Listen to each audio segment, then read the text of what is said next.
Welcome back to the Career Now podcast. I'm your host, Jed Lea-Henry, and today we have an old friend of the podcast. This guest has been on a couple of times before, which I would link those episodes below.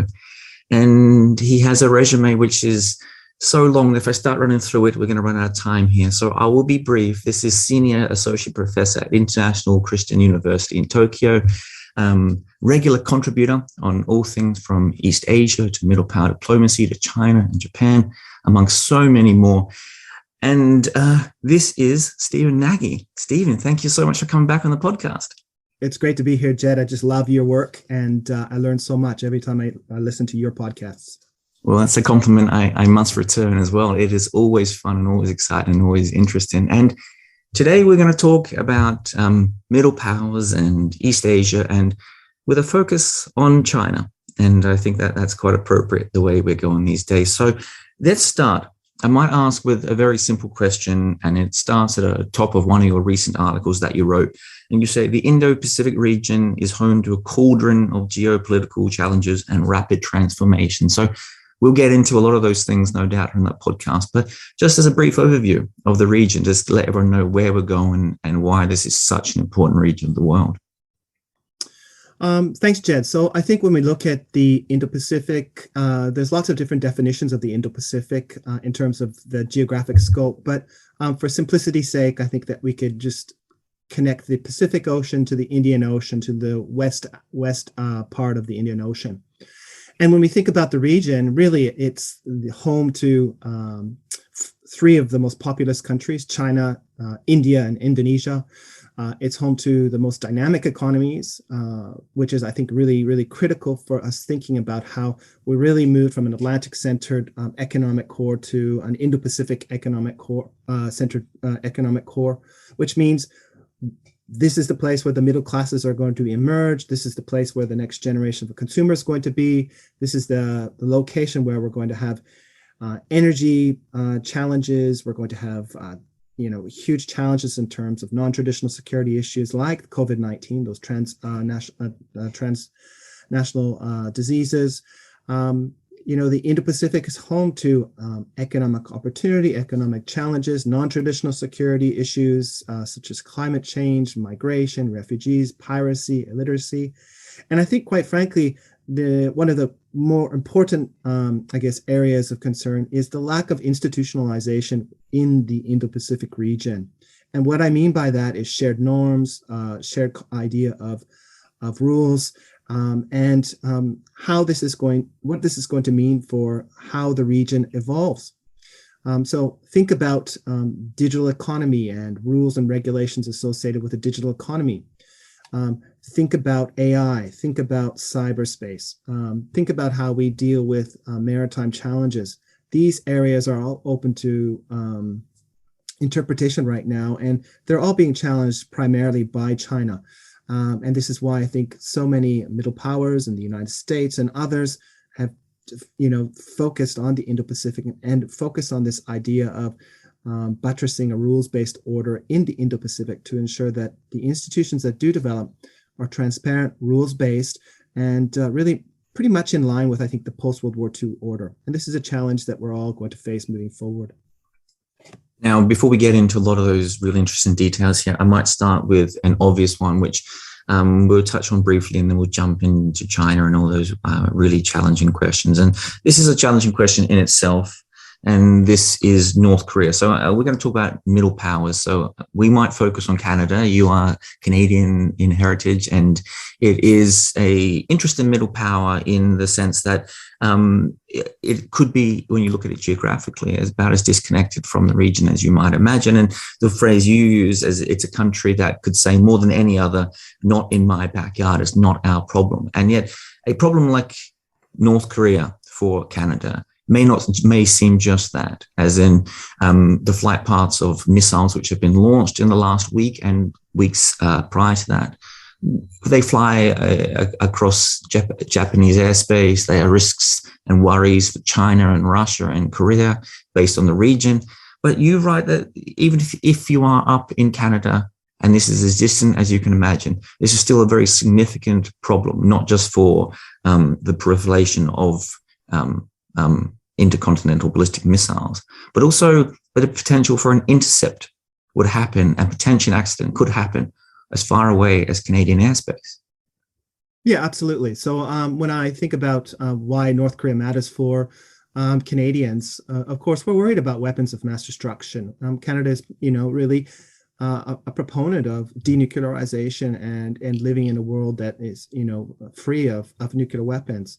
But aside from that, when we look at the missile development of the North Koreans and ICBM missiles in particular, their fly paths to fly and hit, whether it's Los Angeles, New York, Washington, they all go over Canadian territory. And, how does Canada manage that? How do they, think about that in terms of security? Obviously, Canada has worries about what would happen if one of these missiles breaks up over Canada. If it does have a nuclear warhead, we need to also think about what happens if our southern neighbors, the Americans, decide to shoot down those missiles over Canada. So I think that we need to be thinking about how North Korea and its belligerence and its weapons proliferation, although it's directed at the United States in terms of self-defense, it has a connection to Canada. And I think Canada needs to start thinking about that.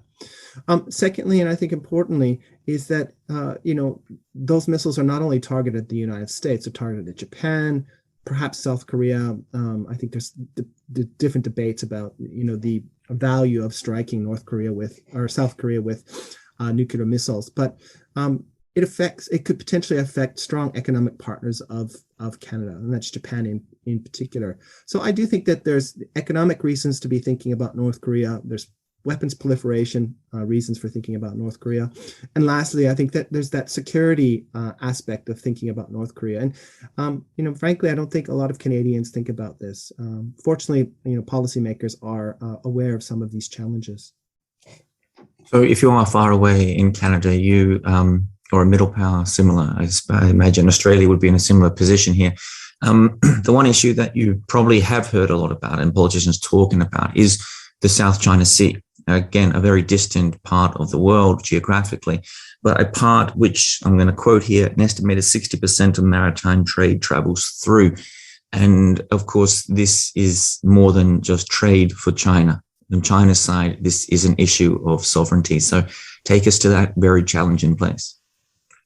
Well, the South China Sea for China represents really, where almost all of its energy resources come into the Chinese economy, where its exports leave China for global export. And of course, that the capital that from selling those products globally comes back to China and helps with its development. And of course, imports of other goods. So the South China Sea represents really a vital place for the Chinese. But it also represents a really important sea line of communication for Japan, South Korea, Taiwan, most of the Southeast Asian countries. Frankly, it's the center of global commerce. And I think you said the number was 60%. But what does 60% mean? I think the value is at about $5 trillion a year in economic commerce goes through in and out of the South China Sea. That's basically, the Japanese economy. The third largest economy on the planet is that much commerce goes in and out of the South China Sea. That's incredible to think about. So from the Chinese point of view, they're worried about this as being a potential choke point for against China if there was, a further deterioration of relations with China and the West, in particular the United States. And it's a natural place to kind of, park some naval ships and stop trade flows going into China. And that would shut down the economy. And of course, shutting down the economy would be the end of China.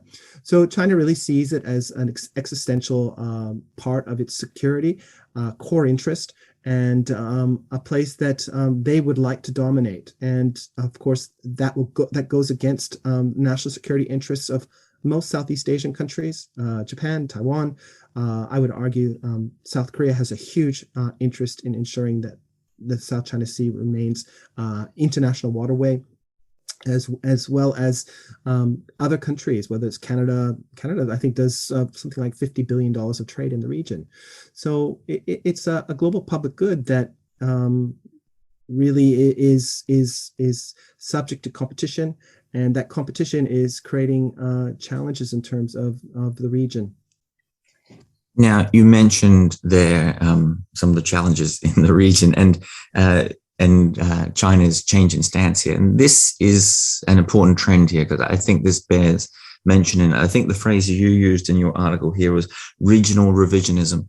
And this is an issue that China have been engaging in. It's not just, people probably have in their minds a few islands and a few reefs in North Philippines or the Senkaku Islands or an issue like this.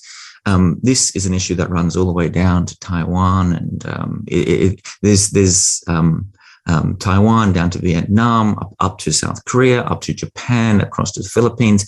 In the region, China are placing themselves in this incredibly difficult place, perhaps for the international community, of trying to revise commonly understood norms and commonly understood geographical barriers. So that is an important place to linger on. So take us there for a moment.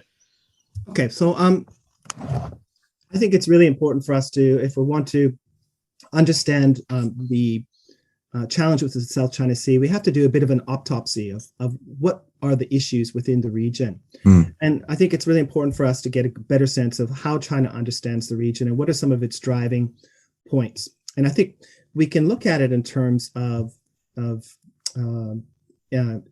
exclusive economic zones. And I think this is a really interesting point to start. And if we do a comparison between, let's say, Indonesia, the Philippines, and China in terms of exclusive economic zones, of those three countries, even though China is by far the largest country in the region, its exclusive economic zones are actually quite small compared to Indonesia and the Philippines, and of course Japan. And it has to do with the coastline. It has to do with the number of deep water ports that they have that are vulnerable to blockade or attack. And I think this is one of the driving reasons why China is trying to push its maritime boundary as far as possible. And in the South China Sea area, that's the 9-dash line, trying to dominate that whole region. And it's an enormous region that they would like to dominate. And this is driven by their view that they don't want to be subject to security concerns. They also are concerned about what's called the first island chain. So basically the Philippines, Taiwan, Okinawa, and the main islands of Japan and Hokkaido and the Sakhalin Islands. For them, the Chinese see this as a wall where it blocks their free movement into the Pacific. And as China continues to develop what we call blue water navy, the ability to navigate through the deep water parts of the ocean, this is a really important area that they're thinking about, because from their viewpoint, this is kind of a wall that blocks them from free passage into the Pacific. And they're also concerned about the so-called second island chain, so Guam, Saipan, Hawaii. So from the Chinese point of view, they would like to dominate this whole region because it gives them absolute security, or as absolute security you can get from dominating that region. And what this means is that they need to push out the United States from the region. They need to weaken the alliances, if not destroy the alliances that the United States has with South Korea, Japan, the defense treaty with Taiwan and others. So the Chinese are really thinking about this whole region as from a security standpoint, that they would like to dominate this region so that they can prevent, as they say, another 100 years of humiliation, so they can unify their lands that they claim, like Taiwan, and really get a sense of absolute security. And I think this is driving their behavior. Of course, by doing this, they're stepping on the toes of all their neighbors, and they're driving all their neighbors closer to their security partners, the United States, and they're driving all their neighbors to rethink what China's long-term ambitions are for the region. And this is the tension that we see, and the tension is deepening. And I think that at this particular stage, we're going to be challenged in terms of finding creative solutions to allay the Chinese security concerns within the region without unbalanced compromises amongst the other stakeholders in the Indo-Pacific.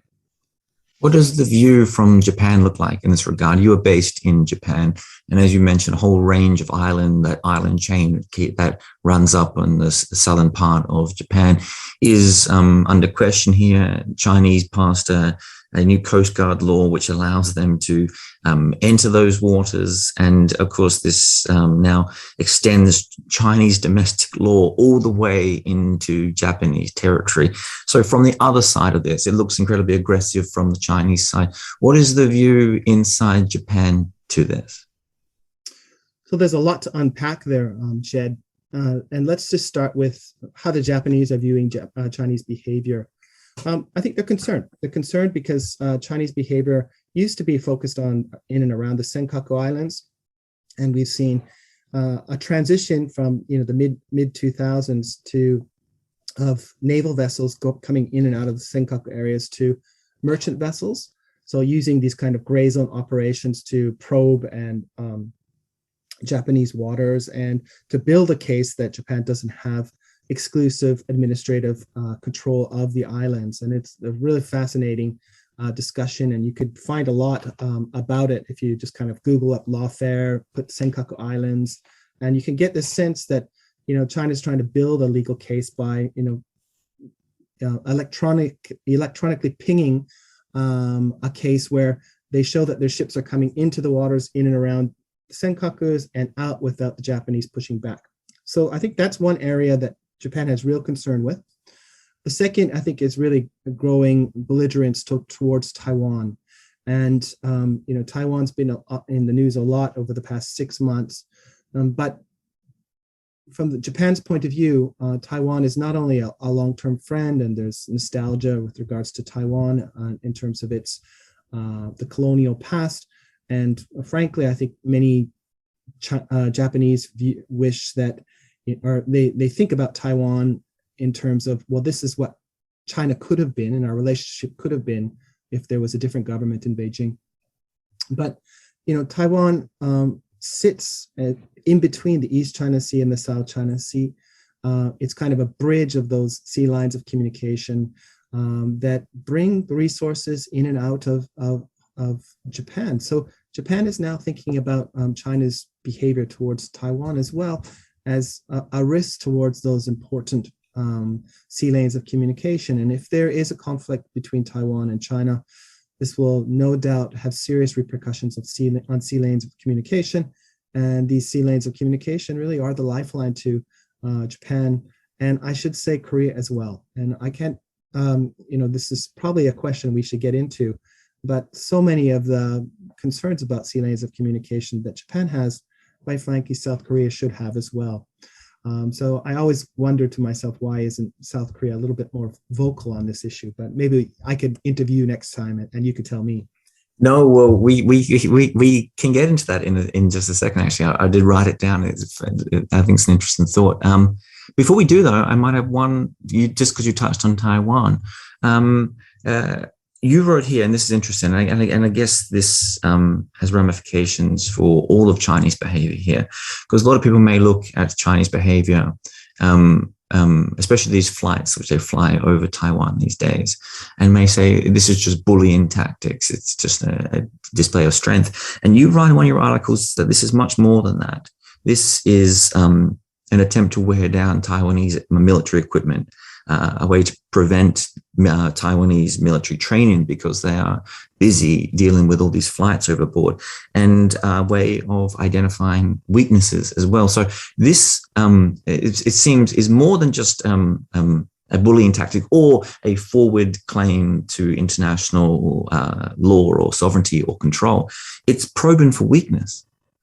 Absolutely. And I think that if you were to, well, I put yourself in the shoes of the Taiwanese. Every day you have to prepare and ready and fly your limited number of fighter jets, responding to China's growing number of fighter jets. And they're up once or twice or three times a day dealing with the probes from the Chinese. And the machines themselves, the jets themselves, have no downtime, which means that they develop structural weaknesses in the planes. The pilots get tired. There's no room for alternative training. And I think that really it wears down Taiwan from the point of materials, from the point of not being able to train. And I think psychologically, how much can you bear? And I think this is something that we really, really need to think if we're thinking about helping Taiwan deal with the challenge of resisting China. Do we provide them more deterrence capabilities? Do we provide them more opportunities to train abroad? How do we strengthen their position so that they are not their preparedness is not eroded away by just this constant onslaught of testing and probing Taiwan's defense capabilities? And I think this is the direction that security thinkers are going to have to think about, because it is a daily I don't want to say attack, but it's a daily test that has a very, very slow drip effect in terms of creating weaknesses in Taiwan's overall defense capabilities. Connected to that is a very terrifying lesson from recent history. And I'm going to quote you here because this is important, because people may again think, as we just mentioned, this military probing, but the actual the worst kind of aggression that comes may be a lot more subtle than that. And this is your quote: "After Russia's annexation of Crimean Peninsula by stealth, Beijing has been actively conceiving ways to achieve China's strategic objectives to dominate the first and second island chains without the use of force." And this is a fairly terrifying thought, that that kind of semi-peaceful occupation of Crimea by Russia, and the way it's sat now. And yeah, sure, there are still sanctions on Russia, but they still own the peninsula. It is still theirs in terms of might being right, and they've claimed it by force. This may be a lesson that China are learning, or are learning, and are trying to find ways in which they could do something quite similar, where they find themselves on the island without the need to fire any weapons, and at which point it must be incredibly difficult to get them off. Well, I think, Jed, when we're thinking about this, I think that we need to think about what's happened in Hong Kong over the past 2 or 3 years. The national security legislation was adopted in Hong Kong. Today, we no longer see public protests against the government to keep the government accountable. The civil society has been eroded. University professors are no longer willing to talk about anything political or raise questions that I think universities have traditionally had that role in the Hong Kong context. And today, Hong Kong sits in a much less free environment. And I think that we have little that we can do in terms of returning Hong Kong to what it was. So this was in many ways similar to what happened in Crimea. It was a change of facts on the ground by stealth. And this is something that I think that we need to be concerned about in terms of Taiwan, in terms of the first island chain, in particular the peripheral islands. Can China somehow change the facts on the ground in peaceful ways or non-kinetic ways? And does this create challenges in terms of us, retaking those islands or retaking Taiwan? And this is, again, something that we need to be thinking about, because there will be a cost to protecting these islands and protecting Taiwan, or retaking. And we really need to think about what are some creative ways to deter those approaches that I think China is actively thinking about in terms of trying to dominate the first and second island chain. On that, you're right. This stay in Hong Kong, it's such an interesting. I think you call it the canary in the coal mine here. And this is an important question back to our Canadians and our Canadian example. So you write 300,000 Canadian passport holders live and work in Hong Kong. And I think that's issues missed by a lot of people. This is an international hub for business and work and for travel, etc. But beyond that, why should Canadians care? Again, that issue of this thing on the other side of the world, this very small region, this very small province, which has this difficult history of joint administration with China, two countries, one system, this kind of stuff. So why should Canadians care? So I think that is an important question, because it may go to that question of finding creative ways to find a solution to problems like this. Well, we have a financial investment in Hong Kong, so I think that is one aspect. Probably millions and millions of dollars invested in Hong Kong by Canadians, Canadian businesses, Canadian citizens. So I think that's the monetary aspect of it. But if you kind of delve into the adoption of the national security law and what's happened to the one country, two systems model over the past 2 years, really it's a rejection of the 1984 Sino-British agreement on Hong Kong of trying to maintain a one country, two systems model that protects freedom of press, freedom of speech, freedom of travel. And I think this matters. I think it matters not just for Canadians, but for anybody that does business with China. If it doesn't stand by international agreements such as this 1984 agreement, what does it say about China standing by other agreements? And this is a real open question, because we live in a world that we agree to sign bilateral and multilateral agreements, whether it's to deal with climate change or trade or extradition treaties. And when your counterpart has a track record of not keeping their word in international agreements, this raises serious questions about how reliable they are as a partner, and should we be engaging in relations with a country that's not willing to keep its word that's written in international agreements. And again, this is not just a Canada problem; it's a problem with many countries. And I think this is something that we really need to be thinking about. Let's go to South Korea now. There's a bit of a roundabout there, but I think it's a good time to come back. So you mentioned a couple of times previously that you are concerned that South Korea are perhaps not treating the issue of shipping lanes and territorial waters and international waters with the same urgency as a country like Japan might be. So I might get you just to define that issue and of course explain why you think Korea are doing this and the error that they're making. So I think that we first need to think about what sea lanes of communication really are, and it's basically the arteries of commerce on the high seas that transport energy resources from the Middle East into the most economically dynamic part of the world. And if there is a disruption, whether it's the Malacca Straits or in the South China Sea, in the Taiwan Straits or the East China Sea, how long will these economies be able to continue to operate? And I think in the Japanese case, they have enough reserves for about 3 weeks. I assume South Korea is something similar, and I think China has enough energy reserves for perhaps a month to keep their economy going in the same speed as today. So that is really, really important. And if we're thinking about these sea lanes of communication and we're thinking about keeping them open, we have to think about also where they could be disrupted. So I think that we're concerned about black swan events, whether they're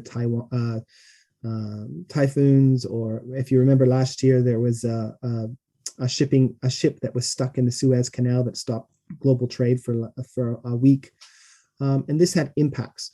But there's also the potential for friction and potential conflict in the South China Sea, as we see the United States and China brushing up against each other in and around the artificial islands that China has built.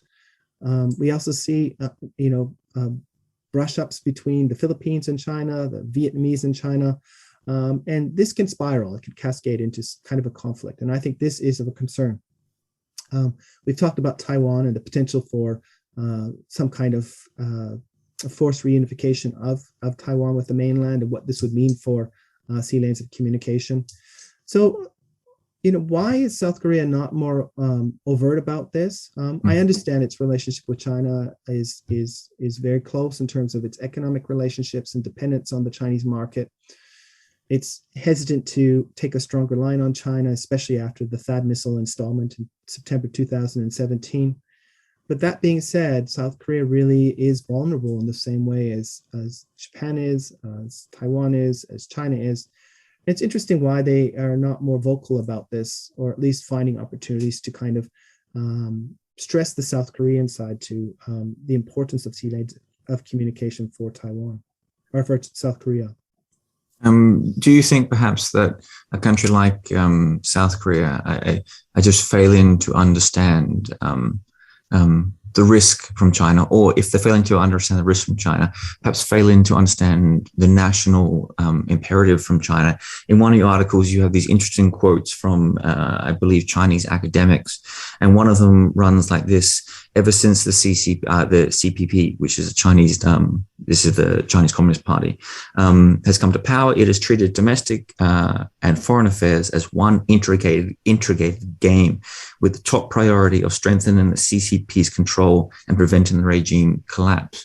And I think this is an important message for some people here who, countries like South Korea, countries like Canada, Australia, we have this difference, this separation. But this is I suppose, an important look into Chinese nationalism, and a reason why countries may not fully understand why China's foreign developments and the foreign actions look the way they do.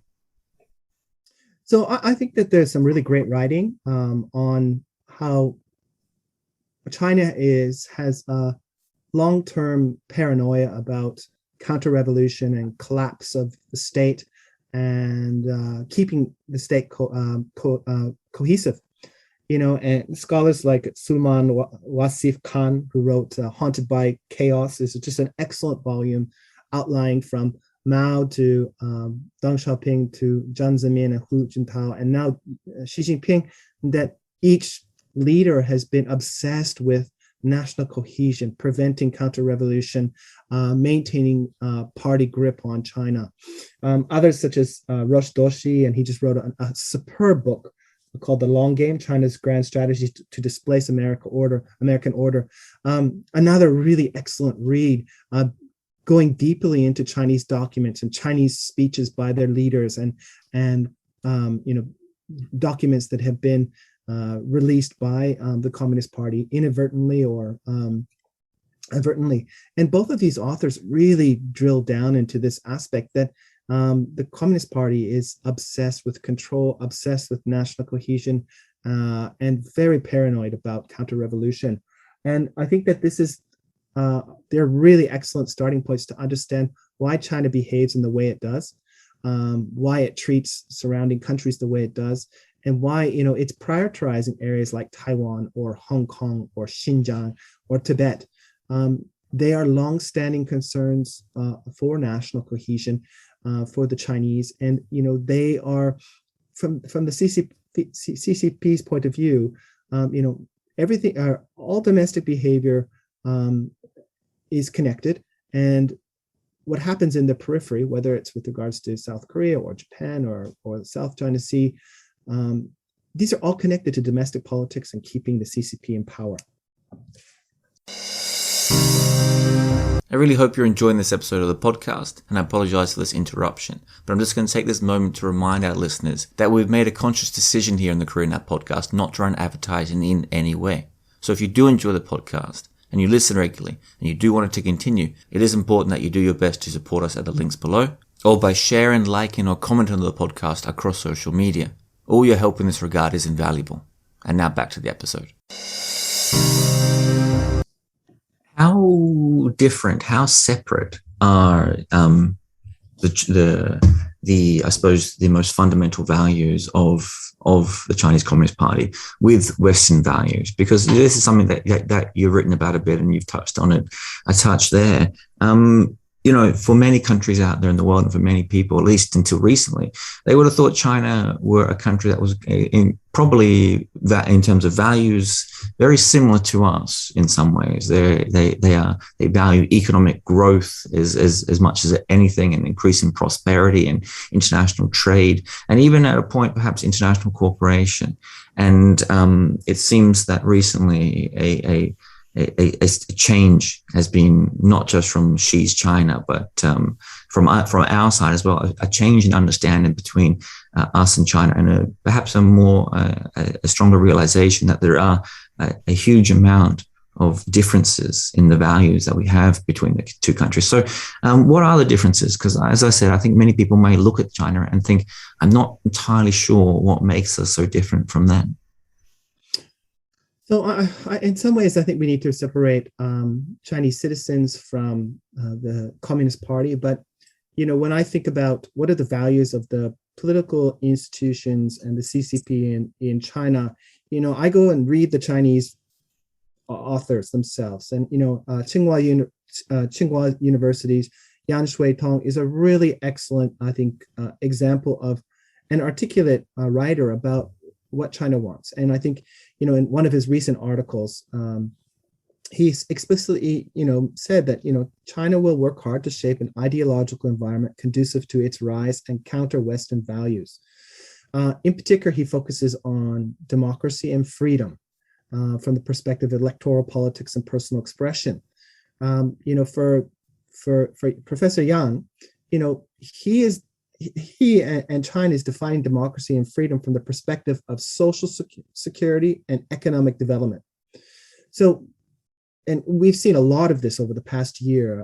And I think your listeners probably watched the Alaska showdown between National Security Advisor Jake Sullivan, Secretary Blinken, and their Chinese counterparts, Foreign Minister Wang Yi and National Security Advisor Yang Jiechi. And Yang Jiechi said very explicitly, China has Chinese democracy. We have Chinese development. We have Chinese values and Chinese interpretations of human rights. And I think that their view is that all of this is subservient to how the party interprets these democracy, freedom of expression, and human rights. And I think that what's clear is that China is working very hard to ensure that in international institutions that so-called Western values or US values of democracy, transparency, rule of law are not the barometer of how these organizations work. China is very much focused on a sovereignty first, non-interference principle approach to its ideological environment, and highlighting that each country has their own interpretation of democracy, freedom, human rights, rather than kind of universal understandings of these values. And I think that is really clear from the writings of Chinese scholars of how the CCP behaves in international politics, and at least at this particular stage, how the party is trying to shape Chinese domestic values, norms, and ideas about these issues. If we swing this back and imagine ourselves in Chinese feet for a moment and Chinese decision-making with all that you've just said there, I think a lot of people look at China and just see strength, power, and it's easy to do that. But if you put yourselves in, I'm not sure how you feel about this, but I have this imagination, if you put them yourself in their shoes, you have a lot of risk and a lot of error and a lot of weakness as well in some ways. This every time someone says something about Taiwan, you have to respond in bellicose ways. And for example, you could say something like the Chinese could say Hawaii is not part of America, and Americans would shrug. If the Americans say the same about Taiwan, it's outrage. And it looks like strength in a way, but in a way it's kind of weakness in their own position. And I think I've been thinking recently about the news in the last few days about the submarine deal between Britain, America, and Australia. And there must be a risk attached to this kind of behavior of strengthening your allies, inadvertently strengthening your allies. So that, that's a whole series of ideas to break down. So is China behaving out of a position of strength or a position of weakness? I think in the short term, they are in a position of strength. They've arguably dealt with the COVID-19 pandemic much better than any other country on the planet. They had 4,000 deaths, and I think as of yesterday, the United States had something like 650,000 deaths.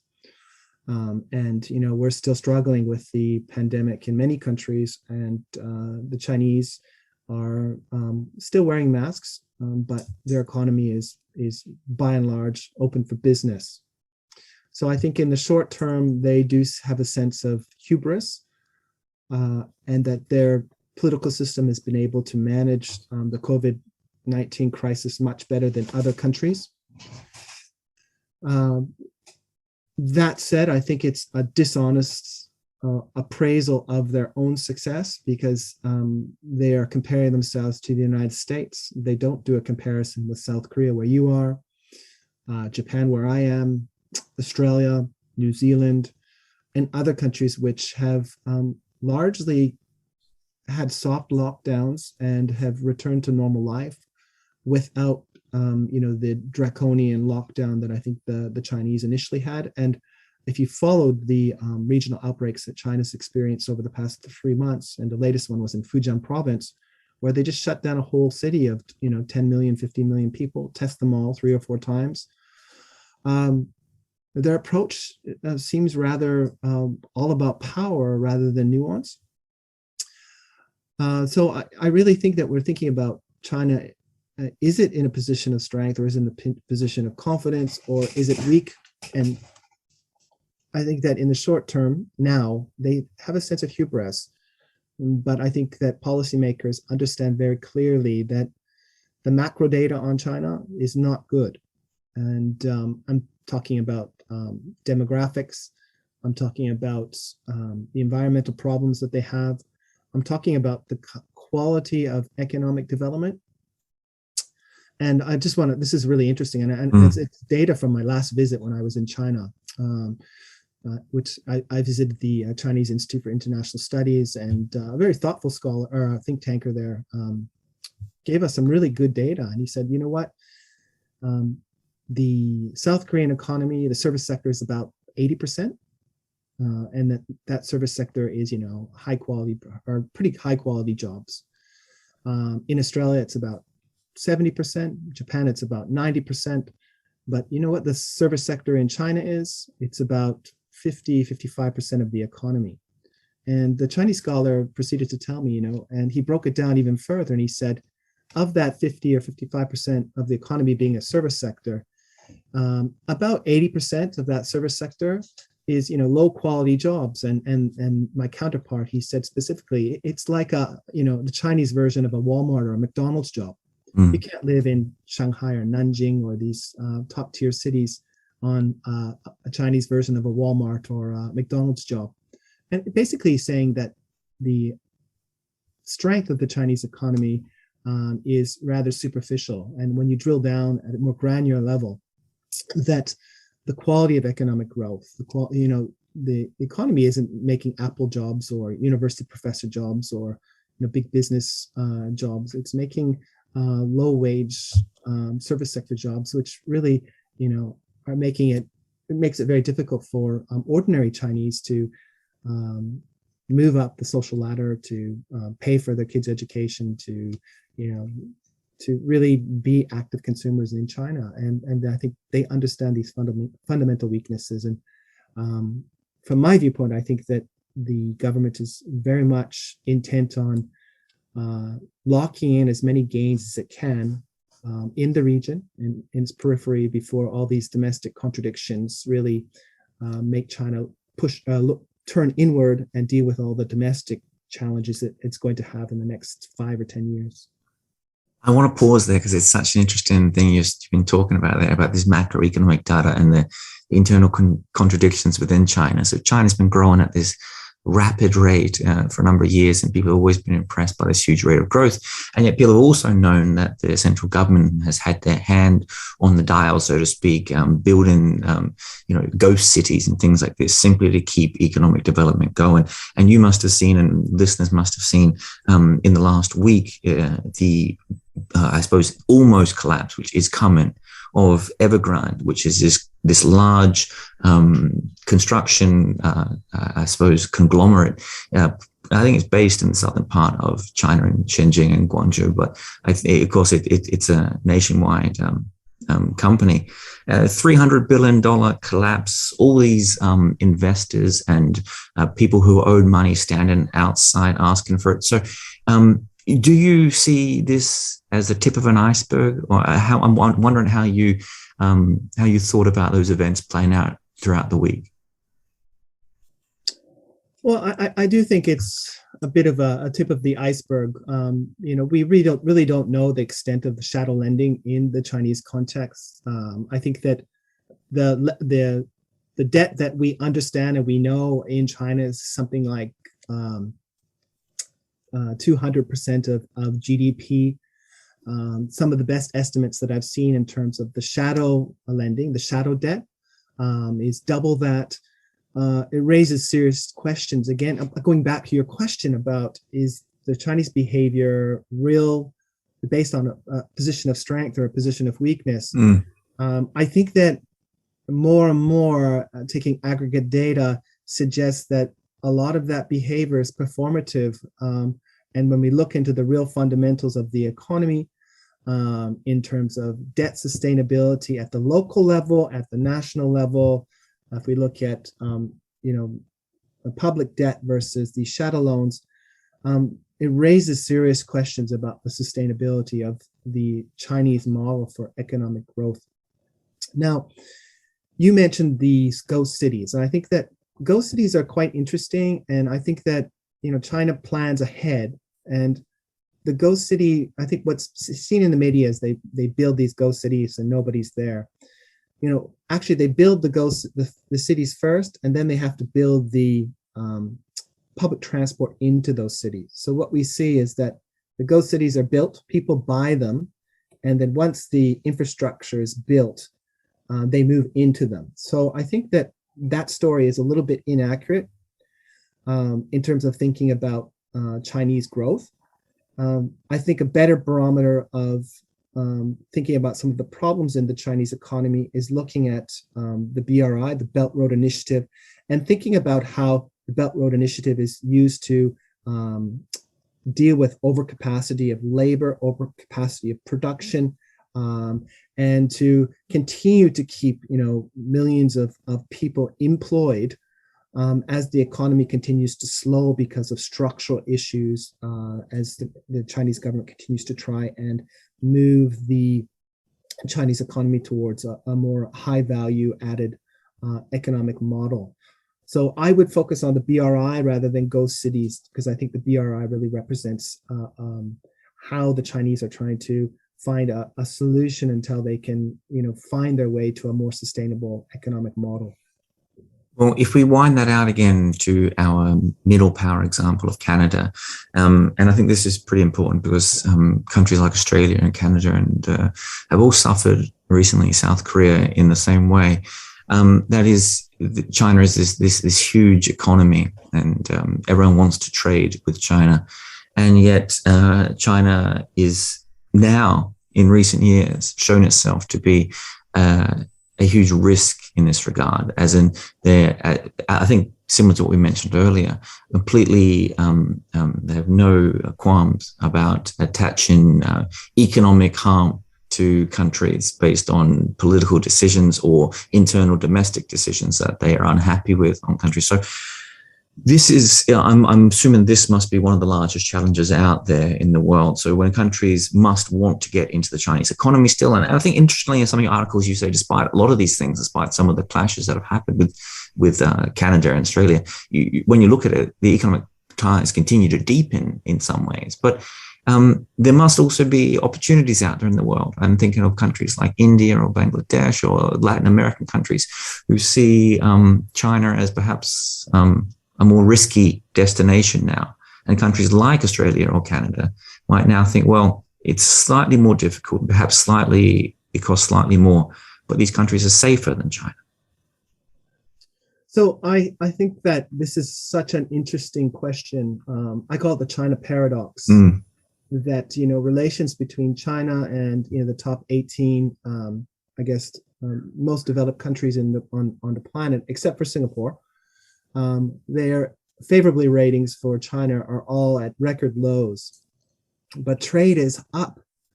Even for the Canadians, right after the arrest of Michael Kovrig and Spavro. We've had some selective embargoes against Canadian products, but whether it's the University of Alberta had a Canada-China trade year in review issue, and trade was up. It was up by like 8.12%, and just this summer, from July to August, imports were up 25.6%, I believe, and exports were up 33.1 or 2%. It's amazing. We have these quite anti-Chinese publics. Our political parties, and whether it's Australia or Canada or others, are competing to be who is the hardest on China, but our trade footprint continues to deepen. So it raises questions about what is the fundamental challenges that we have with China. Are there dwindling opportunities or increasing opportunities with China? And as you mentioned, how do other countries view, or how do our countries view opportunities with trade for other countries? And how do those countries view trade with us?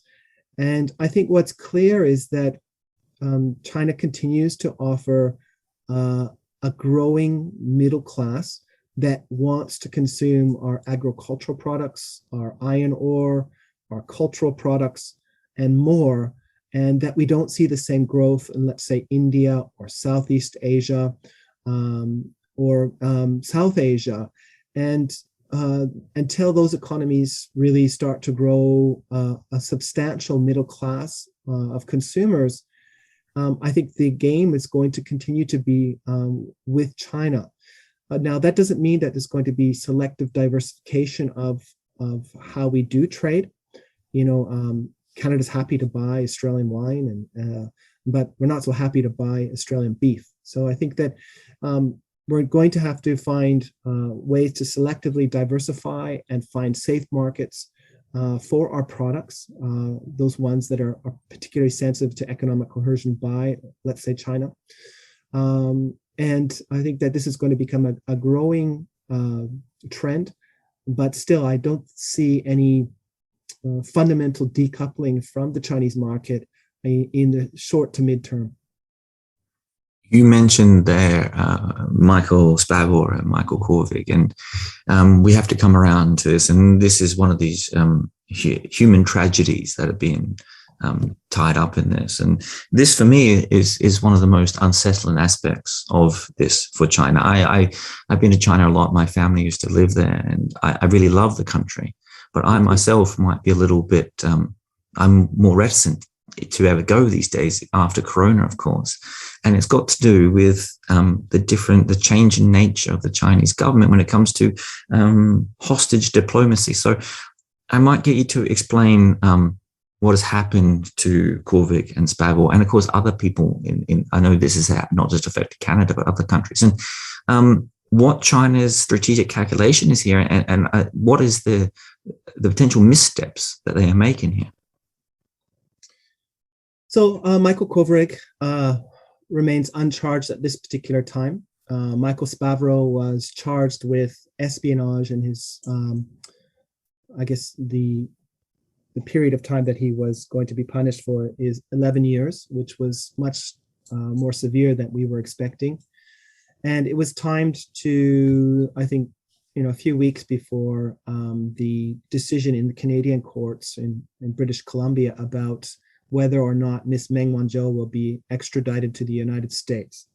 So I think that the Chinese government has made the decision that they would like to send the strongest signal to Canadian courts that any decision on Meng Wanzhou will have repercussions for the outcome of the decision of Michael Korvik, the former diplomat.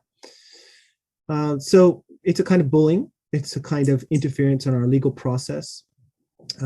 But they seem to be committed to that. And I think that it sends a strong message to Canada that if you are going to make decisions that affect China, and is, appears that you're, following the United States line, that you're going to be punished. In the broader context, I think that we can understand it in terms of, killing the chickens to scare the monkeys, is that the Chinese want to send a signal to Australia, to Japan, to Taiwan, to South Korea, that this could happen to them as well if they are making decisions that Beijing feels is against their interests. So it's a kind of tactic that we're not really used to. We expect these things of states that harbor terrorism or theocracies, but I don't think we expected this from China per se. But I would add to this, the Vietnamese have experienced this in the past. Today, the Japanese back in September 2019 had a scholar that was arbitrarily arrested, and they have a longer track record of Japanese being arrested. It's not unique to Canada, but what I think it's going to become a tool that's more important in how China tries to, shake down friends and partners of the United States so that they don't support the United States in its initiatives. And I think, just the other day, the Australians and the UK and the United States signed a defense pact. And I would not be surprised if Australians and Brits are subject to some kind of shakedown as well in the coming months or the coming year, in an effort to kind of weaken that partnership. It seems to be a mode of operation that our Chinese friends are comfortable with, and that their system of government can live with. That point of live with, I think, is important here, because it must come at a huge cost to them for a long time, and in people's minds for a long time, even when it was a different country 5, 6, 7, 10 years ago. People had this theory, this archaic idea. It's this terrifying communist country where no one has rights and freedom, so don't go there. It's too dangerous. And China has seen for years built up a much more welcoming attitude. When people go there, they find a very different place and a very accommodating legal system in many ways, where foreigners would get arrested, and instead of being convicted or charged, they'd just be deported. And China would be working very hard on their soft power and their diplomacy. So this must come at a cost internally to China, not just in terms of economics. People will be less willing to go there if they know if China has a spat with my country while I'm there, I could be in trouble. But also in terms of international relations as well, there's just less communication going on between countries. So, Jed, I think that we need to think about this. For every wolf warrior out there, there's a panda diplomat. And if you go to Nepal, or you go to South Central Asian states, you go to Cambodia, you go to African states, they don't have the same impressions as Canadians and Australians and Japanese about China and about wolf warrior diplomacy. Frankly, they have a much more positive view.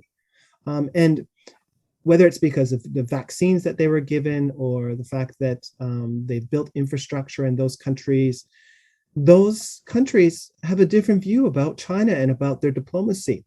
So I think it's an oversimplification to say that China's reputation has been battered universally. I think it has been battered in the most advanced Western countries. I think for Southeast Asian countries, except for maybe Laos and Cambodia and Myanmar, they already know about China's behavior. They have centuries of living with this kind of state. So I think that they've lost a lot of credibility, and survey after survey, whether it's the Pew survey that came out in July, I think July 30th, on images of China, or the Institute of Southeast Asian Studies February survey on Southeast Asia, or even the Genron polls that come out of Japan about China. All of these show that China's position, its favorability, its soft power, its trustworthiness is much, much, much lower, right, than it was a year ago, 2 years ago, and 5 years ago. If I was, if Xi Jinping was going to listen to me, I'd say, we have a problem, right? Nobody likes us, nobody respects us, and nobody wants to deepen relations with us because we've done these things. But it doesn't seem like advisors around him are able to say that. On that point, and of course, we're slowly coming to an end, so I might ask a few important pointed questions here and see how they go. I think this might be a good way to get into it. So you're based in Japan, and Japan is often at the forefront of a lot of these issues. And we spoke about Taiwan earlier and some of these regional challenges. What do you think about this kind of play? I mean, this is completely hypothetical, but there is a big question here that you mentioned at the very start of what do you do about China? So in vein of that, what would strength look like if strength returned to China? So they're having these bullying tactics. What if it was responded? What, for example, if a country like Japan or Korea decided that we're not going to obey this one China policy anymore, and we're going to formally recognize Taiwan as an independent country? Would such strength, in your estimation, get us anywhere, or would it be a catastrophe? I think that would be a catastrophe. I think that any recognition of Taiwan outside the one China policy would push Xi Jinping into a corner, and I think that he would have no choice but to respond in a military way to Taiwan. And this would be incredibly sad, destructive for Taiwan. I think that it would have terrible repercussions in terms of the regional economy, and it would probably cascade into some kind of regional conflict or worse. I don't think moving away from a one China policy is the right strategy. I think the right strategy for Japan and South Korea and other countries is to send the strongest message that we support the status quo. We support peaceful reunification without a timeline, that we support peace and stability in the Taiwan Straits, and that we support a one China policy. In my estimation, Japan has been sending that signal as explicitly as it can. We saw this when Prime Minister Suga visited Washington back in April, and the Americans and the Japanese signed a joint declaration about peace and stability in the Taiwanese Straits. We saw this in numerous meetings between the Japanese and the EU, Japan and other countries. We also saw this at the G7, talking about peace and stability in the Taiwan Straits. I think that the status quo is what countries should focus on. And I'm really not supportive at all of moving away from the one China policy. I think that it's a roadmap to conflict that really will have serious repercussions. Let me offer another solution that's been run across the media channels for a long time. Again, as I think I mentioned earlier, the recent submarine deal between America, Britain, and Australia, which China responded to quite badly. They weren't happy with it. But what about broader military alliances, broader military exercises, and broader sharing of military technology within East Asia? So I think that when we're thinking about how to manage China, I think that we need to do that from a position of strength And I think the position of strength is we need a deterrence capability, but I think that what's really, really critical to approaching China from this position of strength is very, very strong integrated economies, deepening economic relations, deepening shared norms, deepening shared rules, and committing to institutions that foster transparency, rule of law.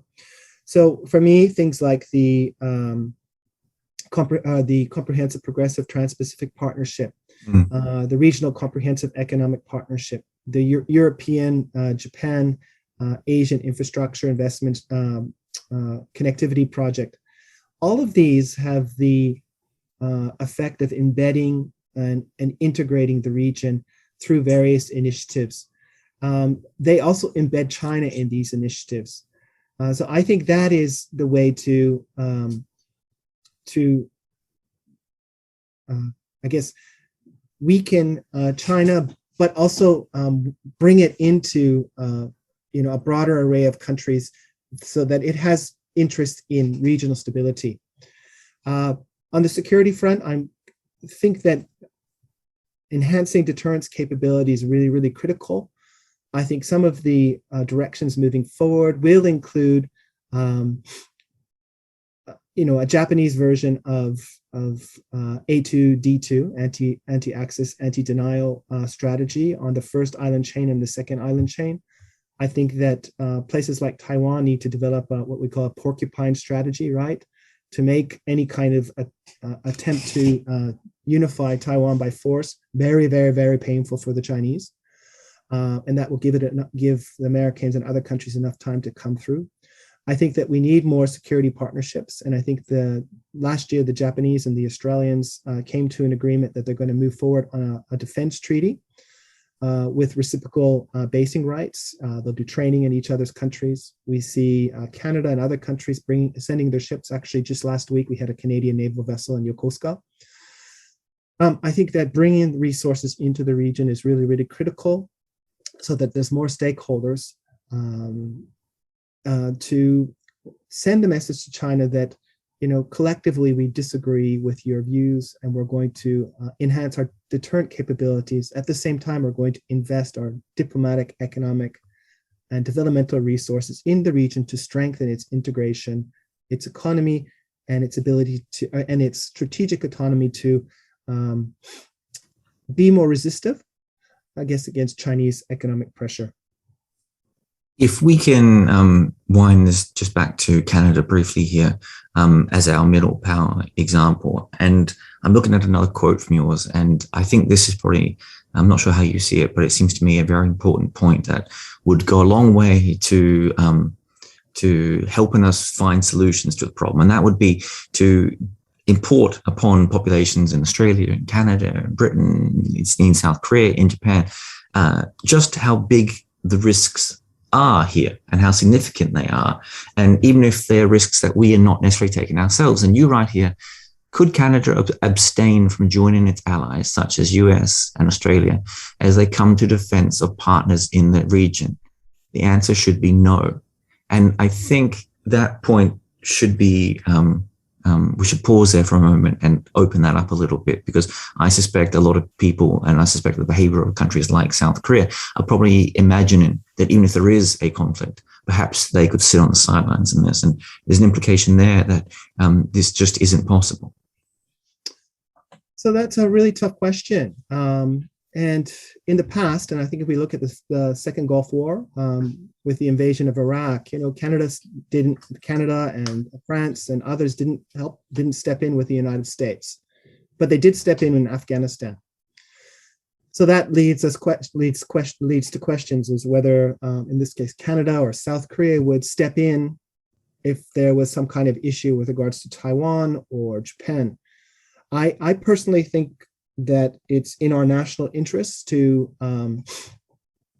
be part of any kind of initiative to prevent either, occupation by stealth of Taiwan or the first island chain, or an aggressive push. And at least how I argue it is that I think that, in the case of Canada, as the Arctic melts, we're going to have more and more challenges to our sovereignty by the Russians, and I would argue probably by the Chinese. And if we don't stand by our Taiwanese friends or our Japanese friends or our South Korean friends on issues that are important to them, those countries are not going to stand by us on issues that are important to us. So I see that involvement in this region is in our interests because of sea lanes of communication and all that economic integration that I've mentioned today many times. But I also see it as part of a broader buttressing international institutions and international behavior that really doesn't work from a might is right approach, but really focuses on international institutions and international law to deal with challenges. And I hope that our Canadians and Canadian government thinks the same. I hope that South Korea would think the same about issues with regards to the Senkaku or Taiwan. And that's an open question at this stage. As a last question, I think this is an important question too. I might get you to gaze into the future slightly. And I do know the direction of your answer based on your questions and based on your articles and based on our previous discussions here that we've had. But I think it is an important last question. And that is, I'm assuming that you believe that the future, the way you deal with a country like China, or at least Xi Jinping's China, and it's, as you said, might is right mentality, is multilateralism, is regional diplomacy, is a recommitment to the rules-based order and international liberalism and ideas like this. And I wonder how you see this, because it's also this strange moment we're at in history where people seem, this is completely anecdotal, but people seem to be, have their confidence in such institutions from countries like ours. They say their confidence seems to be at a very unique type of low, where they have very little faith in the UN or diplomacy or multilateralism or all those things that I mentioned before. So take us into the future and your hopes for the future, and how this challenge in East Asia and from China, but hopefully can come to a nice, peaceful, amicable solution for everybody. Well, Jed, my hope is that broad multilateralism and a commitment to international law and international institutions that are based on transparency and kind of a rules-based process is the direction. That's my hope. I think that's not reality. I think that moving forward, we're going to have, it will be an Indo-Pacific world.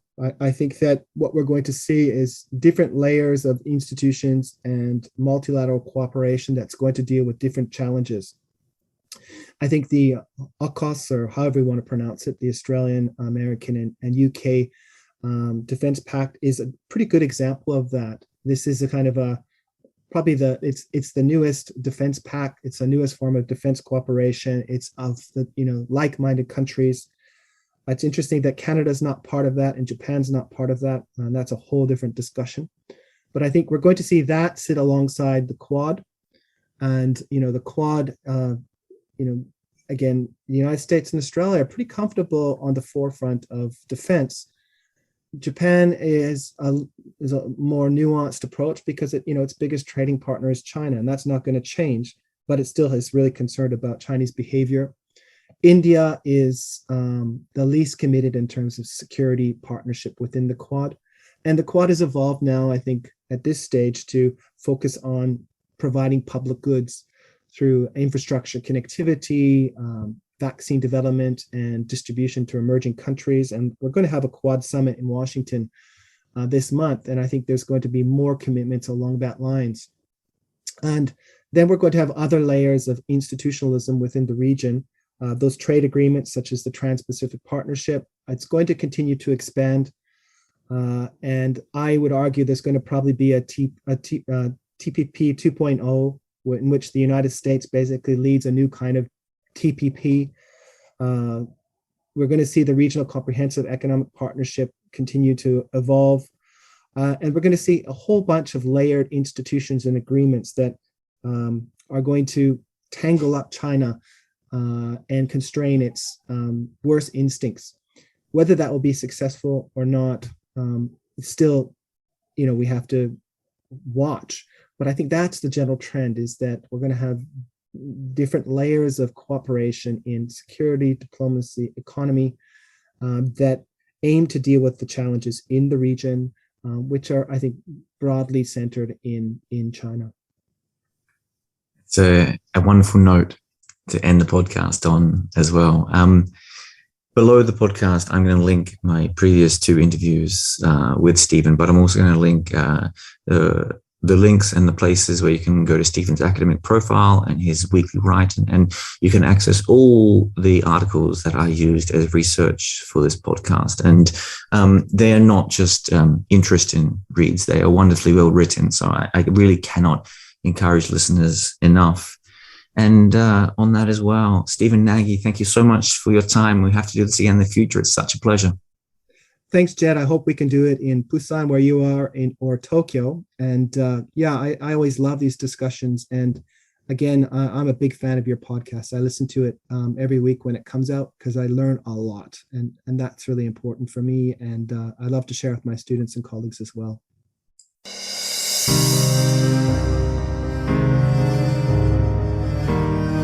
Thank you for listening to this episode of the podcast. I really hope you enjoyed it. This is just a final reminder that we've made a conscious decision here on the Korean Out podcast not to run advertising. And so the podcast is entirely funded by you, the listener. So if you do want it to continue, please consider supporting the podcast at the PayPal or Patreon links attached below. Or importantly, you can share, like, or comment on the podcast across social media. And on that, I hope to see you again for the next episode. Thanks again for listening.